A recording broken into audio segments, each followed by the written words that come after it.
안녕하세요. 경제학자 우석훈입니다. 앞으로 7일 동안 여러분과 사회적 경제에 대한 이야기를 해볼 생각인데요.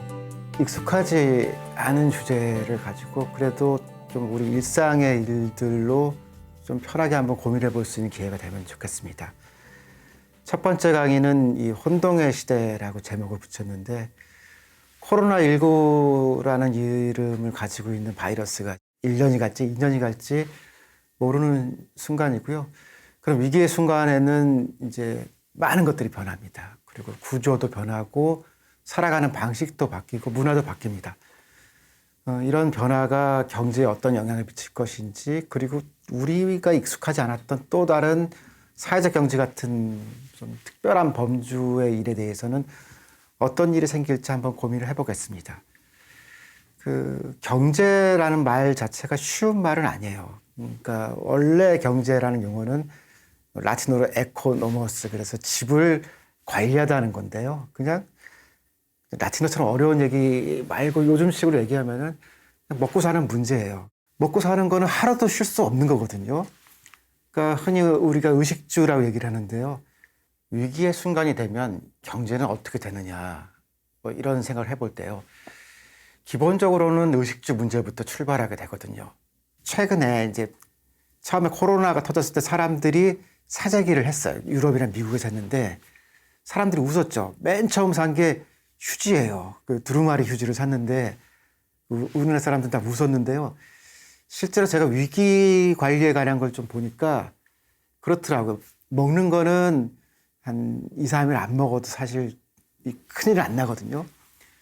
마시는 것도 하루 정도는 괜찮아요. 그런데 생리현상은 사람이 10분도 못 버텨요. 급하면은 제일 먼저 필요한 게 휴지예요. 그래서 휴지를 사는 게 맞아요. 그러니까 경제라는 거는 사실 그런 거거든요. 그러니까 하루도 거르지 않고 매일매일 풀어나가야 되는 이 문제를 평화의 시대, 지금같이 편안하고 그랬을 때, 이럴 때는 어떻게 할 거냐. 그거야? 뭐 알아서 하는 거지라고 그렇게 생각을 해요. 집은 뭐 어디선가 자겠지라고 생각하고, 옷도 그냥 뭐 자기 편한 대로 이렇게 알아서 하고, 먹는 것도 그냥 딱딱 그렇게 그냥 알아서 하는 거야 라고 하는데, 이게 알아서 할 수 없는 순간들이 와요. 그게 이제 대표적으로 전쟁이 나면은 이게 알아서 할 수가 없어요. 실제로 우리가 겪었던 가장 큰 전쟁은 6.25 때고, 부산으로 많은 사람들이 피난을 갔다라고 그렇게 얘기를 하거든요. 그럼 뭐 알고 계실 거예요. 피난 못 가신 분들도 있겠지만 상당히 많은 분들은 부모들이나 할머니, 할아버지가 피난 가서 어쨌든 뭘 먹고 이러고 살았으니까 지금 이제 여러분들이 있는 거예요. 근데 생각보다 그 자료가 별로 없더라고요. 그리고 사실 그 전쟁이 길었으니까 학교도 했거든요. 그럼 학교는 어떻게 했을까라는 뭐 그런 간단한 질문을 좀, 지금 여기 보시는 사진은 이제 6.25 때 어린이들 모아놓고 야외 아무것도 없이 학교를 한 거예요. 그러니까 어떻게 보면 우리가 좀 지독할 정도의 참 교육열이 강한 사람인 게, 부산까지 대학교도 가고 다 갔다는 거예요. 그래서 거기서 학교도 했는데 실제로 그때 뭘 했는지에 대해서는 기록이 별로 없어요. 그러니까 박물관 같은 데 가보니까 전쟁에 대해서 가르치고 이것저것 가르친 급히 만든 교과서는 있는데, 실제로 공부를 했을까라고 생각해 보면은 그렇지는 않았을 것 같고, 그 당시에 그 초등학교를 보냈던 분들을 만나서 물어봤더니 학예회를 주로 했다는 거예요. 제가 말씀드리고 싶은 거는 전쟁이 나면은 일상적인 것들이 다 비일상으로 바뀌어요. 그리고 그 중에 가장 극단적인 게 전쟁만 한 게 없겠죠. 전쟁 때 어떤 일이 벌어졌는지를 생각을 하면서 지금 우리 시대의 위기에 관해서 조금 고민을 해보겠습니다. 그 경주 최부자라고 하는 아주 유명한 그 부잣집이 있어요. 그러니까 조선시대 만석군이라고 하는, 그러니까 만석을 거둬들이는 부자들이 이제 뭐 20몇 명 있었다는 거예요. 그 사람들 나름대로는 그 룰이 있었던 것 같아요. 그래서 이제 경주 최부잣집 교훈이 보면 1번이 진사 이상의 벼슬은 하지 말라는데, 제가 유명한 가문들 조금 살펴보니까 당상관 이상 하지 말라는 집안이 의외로 많더라고요. 그러니까 돈도 갖고 벼슬도 가지면 문제가 생긴다라는 거고, 경주 최부자 같은 경우는 만석 이상을 하지 말라는 거예요. 그건 뭐 너무 그렇게 돈만 따지지 마라. 근데 여기 6번이 이제 좀 상징적인 거라서 제가 사실 이거 소개한 건데요. 사방백리 안에 굶어 죽는 사람이 없게 하라. 그러니까 요즘 우리가 아는 부자들은 저렇게 하지는 않고 굉장히 간접적으로 사회에 기여한다고 얘기를 하는데, 그러니까 농업 시대에는 부자라고 하는 사람이 있으면은 그 근처에 굶어 죽는 일이 벌어지는 거는 창피한 일이라고 생각을 한 거거든요. 그러니까 일종의 좀 균형을 찾은 거죠. 보릿고개라고 부르는 기근도 오고 이러는데, 그러면 그럼 부자들은 어떻게 했니? 내가 어떻게 그걸 버텼니? 그러면은 저게 이제 구례 이제 지리산 권역이죠. 거기 99칸인 고택이 있거든. 굉장히 오래된 집이 있는데 안에 들어가면은 이제 뒷문에 쌀뚜기 거기 타인 능해라고 이제 다른 사람이 능해. 그래서 퍼가도 됩니다라고 하는 그런 거예요. 근데 그걸 이제 사람들이 높게 치는 건 뭐냐면은 이 쌀을 빌리러 오면 창피할 거 아니에요. 그 동네 사람들 저 사람 쌀이 없어서 쌀 빌리러 간다. 근데 그렇게 눈치 보이지 않게 살짝 들어가서 뒷강에 이제 문을 열고 저기 이제 이름으로 써 있는데 열면은 쌀이 나오거든요. 누구나 배고프면 와서 가지고 가세요라고 하는, 위기를 넘어갈 때 그런 부자들이나 그 공동체는 어떻게 했느냐라고 하면은 어쨌든 최선을 다해서 굶어 죽지 않게 하기 위해서 뭔가를 했다라는 거거든요. 이제 위기 시대의 경제라고 하는 거는 잘 먹고 잘 살고 재밌고 즐거운 거는 다음 문제고 굶어 죽지 않게 하는 거다라고 하는 그런 게 이제 인류 역사 시작부터 지금까지 경제의 1번 덕목일 것 같아요. 우리말에 이제 삿입에 거미줄 치라라는 말이 있어요. 근데 이게 슬픈 얘기기도 하고 뭐 근데 사실은 굉장히 사회적인 얘기죠. 그래서 인간이 인간으로서 가지고 있는 최소한의 존엄이라는 거는 굶지 않고 그런 거거든요. 그리고 그거를 해결하지 못한 그 사회는 존재할 의미가 없는 거예요. 그러니까 그거는 공동체도 아니고 아무것도 아니에요. 그러니까 맛있고 멋지고 그거는 다음 얘기고 굶어 죽지 않게 하라라는 그런 말이 있기 때문에 속담에 삿입에는 거미줄 치지 않는 거다라고 한 거고요. 그러니까 위기가 없을 때는 모든 사회는 다 좋아 보여요. 그냥 이게 뭐 서로의 스타일 차이나 뭐 문화 차이만 있다라고 생각하는데 위기가 왔을 때 그 사회가 어떻게 가난한 사람, 힘든 사람들의 문제를 처리할 거냐. 그리고 최소한의 경제적 존엄성을 지켜줄 수 있을 것이냐. 그렇게 보면은 사회적인 것이라는 것의 의미는 서로 평상시에 잘 지내고 그런 게 아니라 어려울 때 어떻게 그 안에 있는 가장 어려운 사람들을 지킬 수 있느냐. 그리고 새끼밥을 먹을 수 있게 하느냐. 사실 경제의 의미는 저는 그렇게 생각하거든요. 그래서 제가 경제학자로 살면서 자랑스러운 직업이라고 생각하는 게요. 굶는 사람이 없게 만들겠다라는 게 제가 생각하는 경제고, 그러니까 한국에 태어났으면 누구든 새끼밥 먹는데 걱정하지 않는 나라를 만들면 되는 거다. 그렇게 생각을 해요. 그러니까 우리나라에 이제 또 다른 오래된 속담이 가난 구제는 나라도 못한다라는 말이 있어요.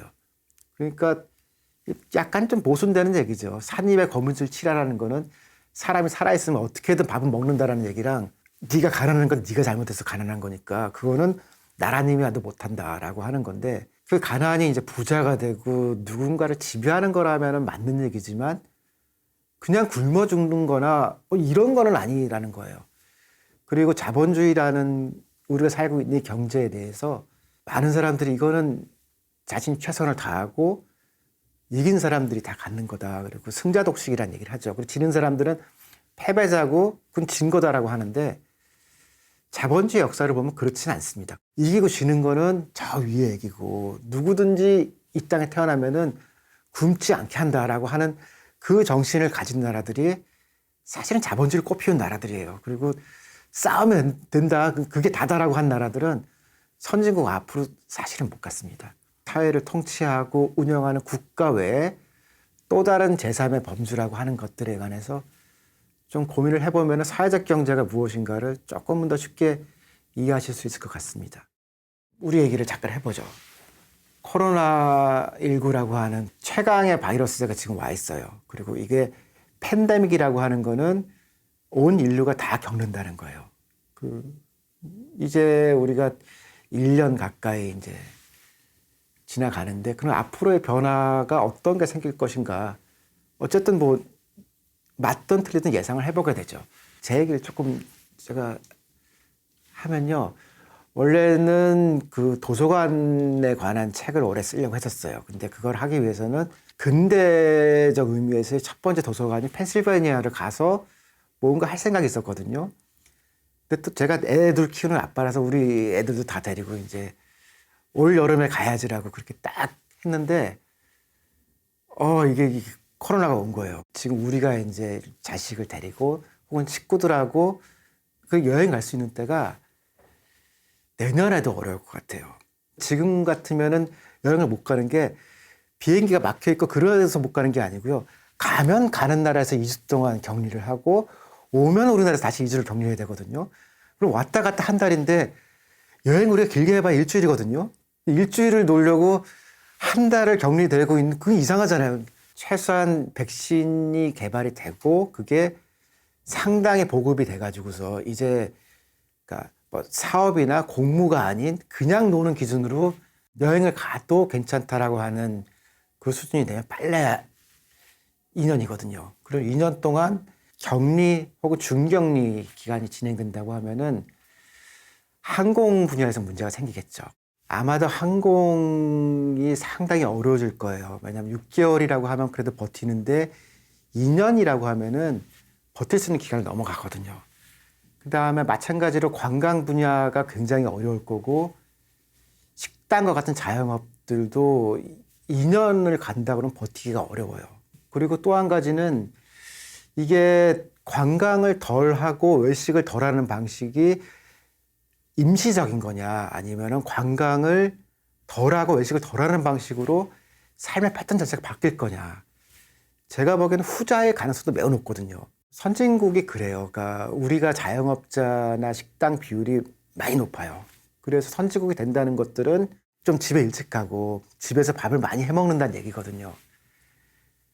그렇게 또 보면은 굉장히 많은 곳들이 망하고 문을 닫고 생각보다 큰 변화가 올 거예요. 제가 걱정하는 건 뭐냐면은 어떤 데 망하고 흥하고 뭐 그런 게 문제가 아니라 이런 위기가 오면은 강한 데만 살아남거든요. 그러니까 매우 강하거나 이를테면은 그 시장과 잘 결합된 데. 예를 들면 음악 가지고 예를 들면요. 이런 상태로 한 2년쯤 가면은 2년 후에는 BTS를 비롯한 몇 개의 그룹과 트로트만 남을 것 같아요. 그 중간에 이 소소하지만 매니아가 있었던 음악들은 판을 내거나 뭘 발표할 기회가 없어지거든요. 이런 걸 획일성이 높아진다라고 하는데 그러면 문제예요.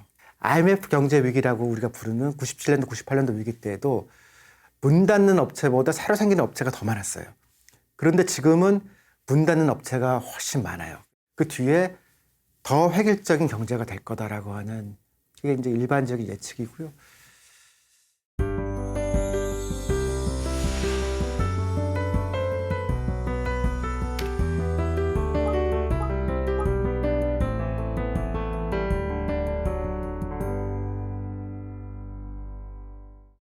전쟁 한가운데 스위스라고 하는 나라에서 일어났던 변화를 말씀 한번 드리려고 해요. 그 1925년 8월 25일 날 트럭 5대가 출발해요. 그 쥐리히에서. 그 미그로라고 하는 뜻은 없는 거예요. 그러니까 독일어나 영어나 뭐 프랑스 말로 다 이쁜 말이라 그냥 미그로라고 이제 이름을 지었는데 그때 이제 이 6개 품목을 이 트럭에 싣고 가면서 처음 뿌렸던 팜플렛이라는 광고지거든요. 저 쌀, 그 다음에 파스타, 그리고 설탕, 커피, 그 다음 코코넛 오일 그런 것들을 들고서 팔았는데 처음에는 이 왔던 사람들이 이게 속는 건지 아닌 건지 알 수가 없어서 구경만 했다고 하더라고요. 근데 이게 대성공을 거둬요. 그러니까 지금 몇 가지 가격만 보여드렸는데요. 이를테면은 위에 퍼실이라고 되어 있는 상품은 생산비는 39.5프랑인데 미국으로는 50프랑에 팔았고 이게 제일 비싼 거 기준으로 90프랑이거든요. 그러니까 절반 조금 넘는 돈으로 이렇게 한 거예요. 그러니까 뭐 커피 같은 경우는 생산비 325인데 미국으로에서 386에 팔았고 조금 싼 도매상이 600프랑인데 소매상으로 750프랑이거든요. 커피 값 반이니까 저 트럭에 오면은 이제 아줌마들이 가서 사죠. 싸니까 산 거고 이건 이제 전쟁 전에 어떤 유통을 줄이기 위한 혁신적인 방식, 요즘식으로 얘기하면 뭐 직거래를 통한 뭐 이런 거나 아니면은 뭐 수없이 이제 이런 그 일이 벌어진 건데, 저 미그로가 전쟁이라고 하는 그런 상황을 만나요. 근데 스위스가 만났던 전쟁은 조금 달라요. 그러니까 저게 사운드 오브 뮤직 다 보셨을 거고요. 폰트라프 대령 일가가 나중에 도망을 가죠. 스위스로 도망을 가요. 그러니까 알프스를 넘어가면서 스위스로 가는데, 왜 스위스로 가느냐, 저 오스트리아 사람들이. 그 스위스는 전쟁이 없었거든요. 그러니까 전쟁이 없고 그래도 히틀러가 오지 않은 데로 도망가는 게 이제 저 영화의 앞뒤인데요. 그러면 스위스는 그때 편했냐, 그 안에서. 우리가 보기에는 편했을 것 같은데 굶어 죽기 직전이었겠죠. 고틀리프 두트바일러라고 하는 분의 이제 그 평전에서, 아까 그 미그로 만든 사람에서 한 건데, 식료품과 원재료값이 아주 빠르게 치솟았고, 그거보다도 이 사람들의 걱정은 뭐냐면은 히틀러가 봉쇄를 할 거라는 거예요. 그리고 히틀러는 언제 쳐들어올지 몰라요. 그러니까 영세 중립국이라고 해서 스위스가 조그만 나라가 있는데 육지가 봉쇄되어 있는 곳이니까 너무 먹을 것도 없고 아무것도 없는 그런 고통스러운 순간을 지났겠죠. 전쟁하고는 조금 다르지만 저 사람들의 고통이 없었던 게 아니거든요. 1941년 1월에 미그로라고 하는 협동조합이 생겨요. 우리식으로 얘기하면은 스위스 제1의 그 유통회사니까 무슨 뭐 하는 대형마트 같은 것들이 지금 우리 다 주식회사거든요. 근데 저 때도 주식회사였어요. 근데 주식회사였는데 히틀러가 언제 쳐들어올지 모른다고 생각하니까 이 미그로의 두트바일러라는 사람이 자기의 주식을 주민들한테 나눠주고 회사 사람한테 나눠줘서 협동조합을 바꾼 거예요. 그리고 왜 그랬는지는 설명은 잘 안 되는데 굳이 설명해보자라면은 저 사람이 히틀러에 반대하는 글을 많이 썼거든요. 그래서 히틀러가 쳐들어오면은 교수형 당할 일본이 두트바일러일 거다라고 그런 말을 했다는 거예요. 근데 히틀러의 나치 정당이 중소자영업과 작은 기업을 정책 핵심에 뒀거든요. 그러니까 많은 사람들에게 나눠주면은 뭐 20만, 30만 명의 주인이다 그러면은 설마 이건 뺏지는 않겠지라고 지금 이제 생각을 해보는 거죠. 그때 이조에서 협동조합은 조합원이 필요로 하는 상품을 공동의 자조와 협동조합 방식으로 해결한다. 3조를 제가 굳이 쓴 거는요, 저 시절에 벌써 청년들의 안전하고 자유로운 개발, 이런 거를 이제 협동조합의 목표에 넣은 거예요.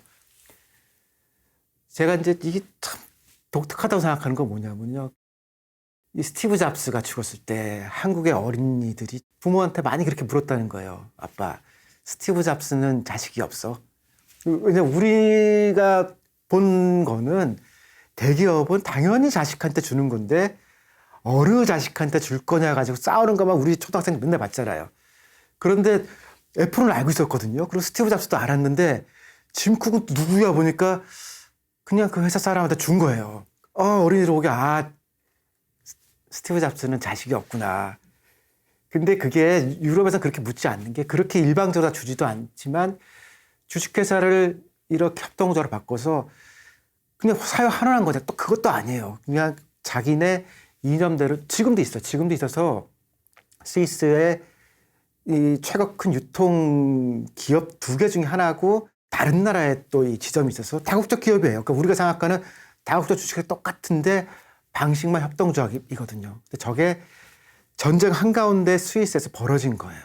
지금 오른쪽에 보시는 거는 1인당 국민소득인데요. 스위스보다 노르웨이가 더 높았거든요. 그런데 최근에 스위스가 계속 따라가서, 그러니까 뭐 1,000만 명 정도 되는 그런, 그러니까 도시국가를 제외한 국가에서는 스위스가 지금 1인당 국민소득 7만 달러로 거의 맨 앞에 가 있거든요. 스웨덴이 좀 뒤로 내려와 있고요. 한국은 이제 4만 달러 언저리. 최근에 자료인데 한국도 굉장히 높아졌어요. 그런데 스위스가 지금은 제1그룹이죠. 그리고 이 다른 나라의 위기에도 불구하고 스위스가 지금 굉장히 잘했는데, 스위스가 원래부터 잘 살았냐 그러면은 2차 세계대전 때는 되게 못 사는 나라였어요. 유럽의 빈국이었는데 온 거죠. 그럼 이런 식으로 했던 데가 또 딴 데 없냐. 왼쪽에 보면 히틀러고 오른쪽에 무솔리니라고 하는 사람이거든요. 우리가 너무 무섭고 싫으면 너는 파쇼야, 파시즘이야라고 하는 그 파시즘을 만든 사람이 저 오른쪽에 무솔리니예요. 뭐 아주 싫어하죠, 사람들이. 파쇼라는 말은 이탈리아 말로 묶다라는 뜻이거든요. 그러니까 다 묶어서 한글로 만든다라는 건데, 우리가 보면 그냥 뭐 독재고 뭐 나쁜 사람이라고 하는데, 저 무솔리니가 자기의 통치 이념으로 삼은 게 협동조합이에요. 그러니까 그거는 히틀러도 마찬가지였는데 이 무솔리니가 진짜로 그렇게 생각하고 실천도 그렇게 한 거거든요. 그러니까 무솔리니는 공장 사장, 자본가들을 싫어했어요. 저 사람들은 자기네 이익만 취한다. 그런데 노동자도 싫어했어요. 그 우리 식으로 얘기하면 노조도 싫었거든요. 그 노동자들도 저 언제 또 혁명을 일으킬지 모른다라고 싫어하니까 사장도 아니고 노동자도 아닌 거기에서 협동조합을 본 거예요. 그래서 이 국회의원을 우리 식으로 얘기하면은 국회의원을 다 없애고 협동조합의 지역 대표들로 국회의원을 해서 중도 국가를 만들고 싶었던 거거든요. 그 자본가의 나라도 싫고 노동자의 나라도 싫으니까 협동조합의 나라를 만들자라고. 그래서 굉장히 협동조합을 강조를 했는데요. 관제 협동조합을 만들어줄 테니까 나한테 와서 이 튼튼한 이탈리아를 만들자고 했더니 또 그 전에 있던 협동조합 하는 사람들이 그렇게는 안 하려고 하는데요.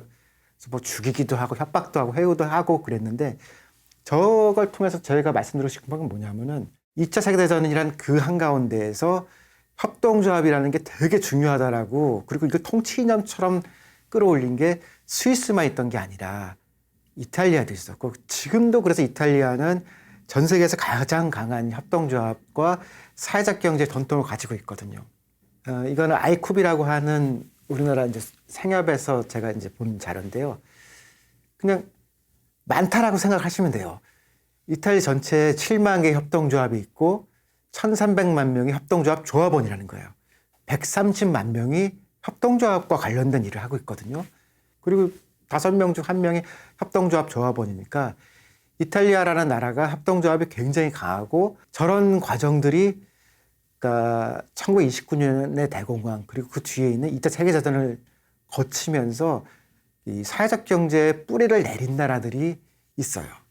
이런 유럽 국가만 그런 게 아니고, 저 장면은 그 일본이 패망해서 조인을 하는 그런 장면인데, 일본의 사회적 경제 기원이 20세기 초반까지 간다고 그렇게 보는 학자들도 많고, 뭐 실제로는 그렇게 볼 수 있는데요. 일본의 생협이 지금처럼 커진 거는 저 패전 바로 직후예요. 그러니까 전쟁이 끝나고 나니까 우리한테는 미운 나라들, 어쨌든 거기 사는 사람들이 먹고 살 건 아무것도 없는 그런 상태에서 당장 굶을 수가 없으니까 각 지역별로 생활협동조합이라고 하는 협동조합을 만들었거든요. 그러니까 많이 망했는데 그것들이 지금 커져서 우리가 배워온 협동조합의 원형이 된 겁니다. 그리고 그중에 이제 고베 생협처럼 고베 대지진 때 고베 사람들을 먹이고 주는 그런 일을 해서 모두가 존경하게 된 그런 협동조합도 있고 그런 역사를 가지게 됐죠. 그러면 저기만 그랬느냐. 무혈 쿠데타, 소위 그 5.16 때 얘기인데요. 5.16이 일어나고 나서 그게 바로 벌어진 일이 지금 우리가 농협이라고 알고 있는 농협을 만들어요. 그러니까 뭐 농협이라는 건 그보다 조금 전에 있었는데요. 그 농협하고 농업은행이라는 걸 합쳐가지고서 금융과 이 농업 조직이 합쳐져 있는 그 농협을 저 쿠데타 있는 그해 8월에 만들거든요. 그 얘기는 뭐냐면은 군부라고 얘기를 하든 아니면 뭐 장교들이라고 얘기를 하든 저 사람들이 그때 이 농협, 축협 이런 그 협동조합을 통치의 기반으로 삼았고, 한국을 다스리기 위해서는 우리한테는 이 협동조합이라는 것이 꼭 필요하다라고 그렇게 만든 거예요. 그리고 그 농협이 지금까지 와 있는 그 농협이거든요. 어떤 전쟁이나 이런 특별한 시기에 이 사회적 경제를 강조하게 되는 거는 이게 우리만 그런 게 아니고요. 스위스 같으면 자본주의가 잘 발달해서 국민소득 7만 달러까지 가 있고 아인슈타인도 나오고 그랬던 나라인데, 그런데 이 사회주의가 있는 거 아니에요. 그런 건 아니에요. 전쟁 때 그걸 이겨내고 버티려다 보니까 협동조합을 만든 거고, 일본의 경우도 2차 세계대전 이후 패망이 되니까 진짜 가난해진 거거든요. 그 순간에 생협이라고 하는 것들을 만든 거고, 우리도 이 군부 독재라고 하는 기나긴 그 독재의 출발점에 제일 먼저 정비한 게 협동조합이라는 틀, 그래서 농업과 이 사회적 경제를 만들었던 역사가 있는 거예요. 이거는 좋고 나쁘고 그런 뭐 옳고 그런 얘기를 제가 말씀드리려는 게 아니고 격동의 시간이 오면은 생각보다 많은 나라, 우리의 경우도 마찬가지였고 사회적 경제를 결국은 축을 세우게 되고 그걸 통해서 먹고 사는 문제를 조금은 해결하고 그렇게 가려고 하는 경향이 있습니다. 그래서 이게 자본주의냐 아니냐라는 분류법보다는 국가가 있고 기업이 있으면은 국가는 통치하고 조율하고 그런 역할을 하고 기업은 자신이 필요한 최단을 다해서 소위 이윤극대화라는 일을 해요. 그런데 국가가 다 할 수 없는 일이 있고 시장만 해결할 수 없는 또 다른 영역에 이 협동조합으로 많이 알려져 있는 사회적 경제가 세 번째 다리를 만들면서 21세기까지 넘어온 거예요. 그러면은 자본주의 초기에 있다 없어졌느냐. 일본도 지금도 여전히 사회적 경제가 중요한 역할을 하고 있거든요. 우리는 이게 고용으로 따지면 1%도 안 됩니다.